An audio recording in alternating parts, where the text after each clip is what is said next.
PhD scholar and you have your research proposal submission lined up next week? Are you worried about how you're going to write a research proposal so that it gets approved by your guide?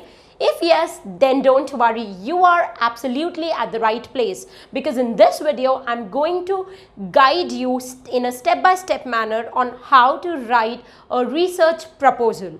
Now, if you are not a PhD student and you ended up landing on this video, you must be wondering, what is this PhD research proposal, or what do you even mean by coursework? If you have these questions in mind, then let me explain it to you right away. Once you enroll yourself in a PhD program, the guide as well as the university where you're doing your PhD, they would ask you to go through a coursework period which is somewhere around 9 to 12 months long. In this coursework period, they are going to tell you how to do PhD. They are going to give you a lot of knowledge about different areas of research and how you need to write a PhD thesis and what all things you should keep in mind while you're doing a PhD. So it's basically a kind of learning workshop that you need to attend for a period of 9 months before you submit your PhD research proposal. The next question in your mind, what is a PhD research proposal? A PhD research proposal is basically a tentative plan of action that you submit to your guide, and in this plan of action you write what you are going to do in the period of next 3 years. If the guide approves it, only then you can further do your PhD. If not, then you have to revise and rewrite the PhD research proposal unless and until it is not appropriate and according to the norms of university. So a lot of students face this struggle on writing a PhD research proposal. I already made a video which went viral where I talked about how to do a PhD, about entrance test, about writing a research proposal and choosing a topic, but it was a very brief video in which I was not able to explain all these points, and I got a lot of queries and a lot of comments where students were asking me to make a detailed video. So I thought of making a detailed video in which I can actually tell you how you need to write a PhD research proposal. I've already made a video on how to choose a PhD topic, so if you have not watched that video, then it's time to do that, because unless and until you've not finalized a topic, you can never write a PhD research plan or a PhD research proposal.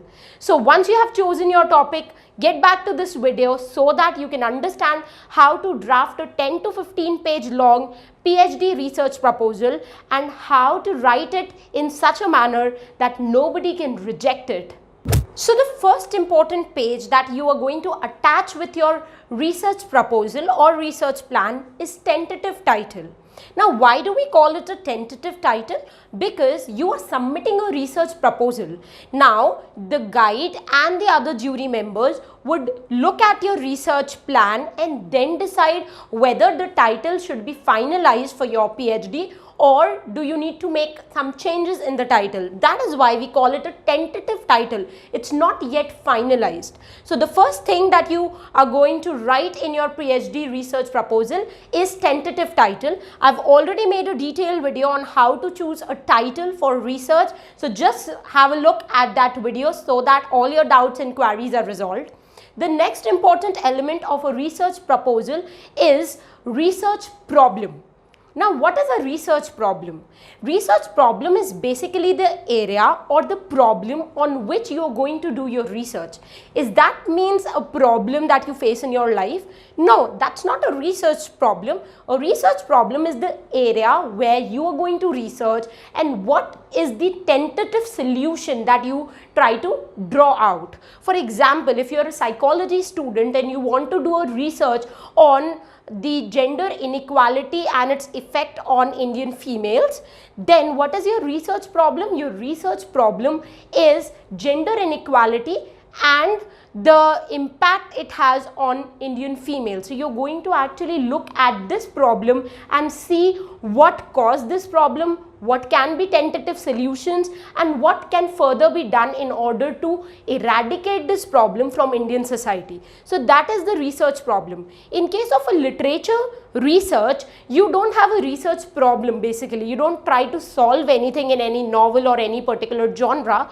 What you do in a research problem area is you write the area where you would be researching. For example, I love mythology, so if I do a research on any particular myth of Mahabharata, my research problem would be evaluating and analyzing the myths of Mahabharata in contemporary scenario. The third important thing in research proposal is the definition of key terms. In your research, throughout your research, you're going to use a lot of terms again and again. Now, it is important for you to define what you exactly meant by the term. If I'm doing a research on some feminist study or a feminist work, I would first be defining what is feminism, what I meant by patriarchy. If I'm doing a research on mythology, I would define what do I mean by myth, what do I mean by mythology, what is oral tradition. So all the major key terms that I would be using again and again in my research must be defined by me. And then you finally talk about background. So you give a brief overview of background of the area where you would be working. So you would just be talking about the major theories or maybe a background information about the topic that you have taken. If I've taken a topic on Indian myths, I would going to talk about what I meant by myth and how this term myth origined and how it has evolved over a period of time. The next important area that you have to touch in your research proposal is review of literature. What do you mean by review of literature? Review of literature means that you need to go through all the previous researches which has been done in the particular field and find out the research gap. So if you look at different research papers, you will find out that a lot of research has already been done in the topic which you have selected. Then why your research should be new or why your research should be approved? What are you going to do or how are you going to contribute something new in the existing body of knowledge? So when you talk about all the previous researches, you're going to highlight the research gap. Research gap means the unexplored area in the field of study. So if I would like to do a research on Indian mythology, I would look at the research papers done on Devdutt Patnaik, Ashok Banker, Ramesh Tripathi, for that matter Ashwin Sanghi. I would also look at Chitra Banerjee, Namita Gokhale, and I would look at all the different research works that scholars have already done on these writers, and then I would be selecting a particular area which has still been left unexplored. And that is going to be my research topic. So by looking at different journals, articles, research papers, you would be able to find out the topic that has not been explored as of now, and that topic is going to be researched by you. And in this review of literature, you will justify why you have taken this topic. You will justify that, see, all these works has already been done, but the topic that I have chosen for my research, that has not been explored as of yet. There are a lot of websites where you can find the previous research papers. Two of my favorites, one is Shodh Ganga, which is a particular journal associated with India, and the other one is Academia. So you can go there and find out a lot of research papers and then write a review of literature. After writing a review of literature, the next topic you need to incorporate in your research proposal is research methodology. What do you mean by research methodology? You are going to do a research for next 2 years and there's a method that you are going to use. The researches can be of different type. Quantitative, qualitative. In case of literature, mostly we indulge in qualitative literature and qualitative methodology. In case of psychology and other branches, we look at quantitative. So suppose if I want to look at the effect of TV in Indian teenagers, I would do a quantitative research. I'm going to give some questionnaire to different teenagers and they are going to fill the questionnaire, and on the basis of those questionnaires, on the basis of case studies and interviews I've conducted, I'm going to come to a conclusion. This is a perfect example of quantitative research. In case of literature, we don't need to survey anything, we don't need to interview, or we don't need to use questionnaires.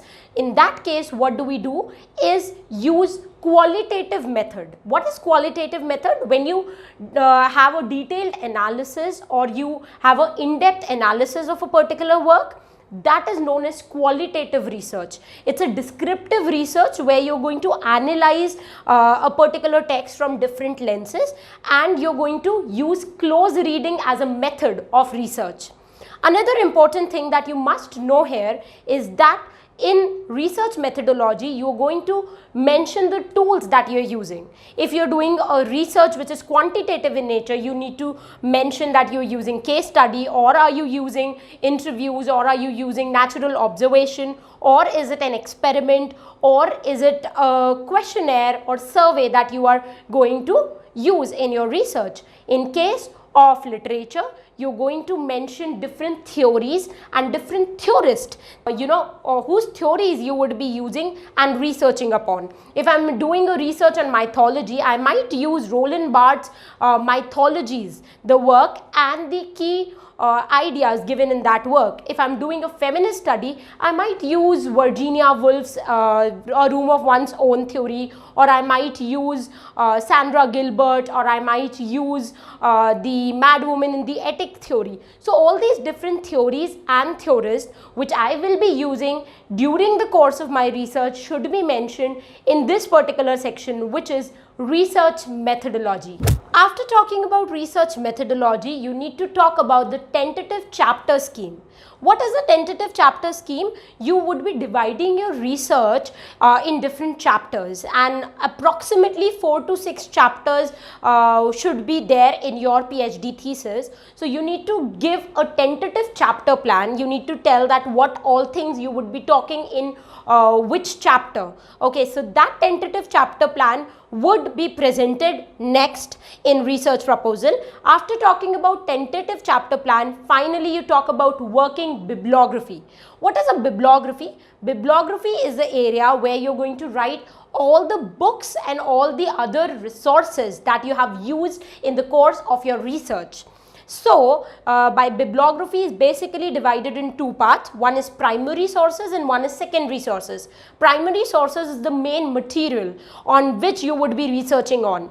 In the last video, I gave you an example that if I would like to do a research in the field of psychology, I would take up a topic like Quest of Self-Discovery, a comparative study of female protagonists in the works in the movie Dear Zindagi and Eat, Pray, Love. So what will be the primary sources in this research? The movie Dear Zindagi and the second movie, that is Eat, Pray, Love.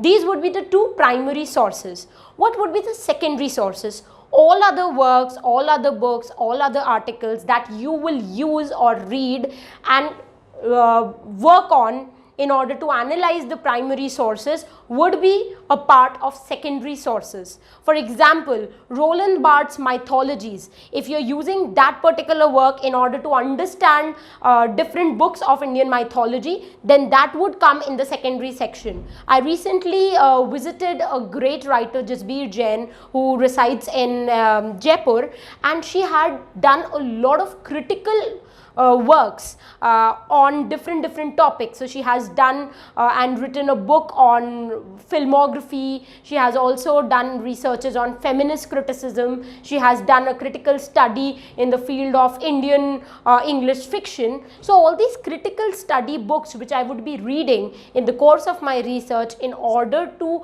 analyze the primary sources in a better way, all these books would be mentioned in secondary sources. Remember, your working bibliography is one of the most important section of your research plan, because most of the questions that would be asked on the day of seminar when you would be presenting your research proposal would be from the section of working bibliography. So don't ever copy sources and put it in your working bibliography, because if they ask you anything about a particular work, you have to answer it. Also understand a very important point that all the researches that you have already read in the review of literature section would also come in bibliography. You need to mention all the books or all the research papers that you have read and you would be using in your research in the secondary sources section of working bibliography. With that note, I come to an end of this topic. You must be wondering that, Arpita, you have explained us about how to write a research proposal. But what if I want to write a PhD thesis, or if I want to write a research paper? Can you also make a video briefing us about the same? Don't worry, I already have that idea in my mind and I would be addressing it in my next video lecture. So if you have not yet subscribed to the channel, it's time to do so, because next week I would be uploading a video on how to write a research paper, and also I would be making a video on how to write a PhD thesis. So if you want to get notified about my latest videos, do subscribe to this channel. You can also follow me on all the social media platforms so that you can participate in the free GoNet quiz and receive updates about UGC NET English literature. Apart from that, I would also like to tell you that if you've not yet visited to our website arpitakarwa.com, it's time to do so. We are running a fabulous online course for UGC NET English aspirants. The link is given in the description box below. You can get a list of all the important writers on my website.